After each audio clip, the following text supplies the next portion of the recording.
Ce projet de loi propose donc d'appliquer le même régime d'isolement à tout le territoire français et étend ainsi la possibilité pour le préfet de s'opposer au libre choix du lieu choisi par la personne.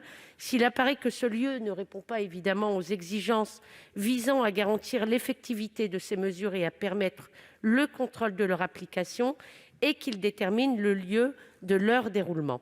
Cependant, le Conseil d'État constate que l'objet et la portée de ce dispositif est susceptible de porter atteinte aux droits des personnes concernées à mener une vie familiale normale, à leur liberté d'aller et venir, ainsi qu'au respect de la vie privée.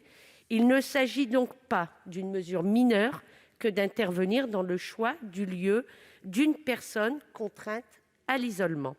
Dispenser une bonne information ainsi que fournir une aide matérielle aux personnes concernées devrait prévaloir dans de telles situations.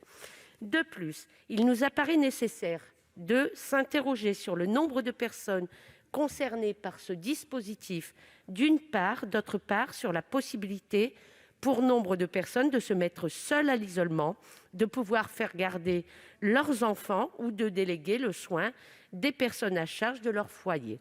Enfin, quelles seront les options d'hébergement des personnes les plus précaires si le premier lieu choisi ne correspond pas aux exigences annoncées ?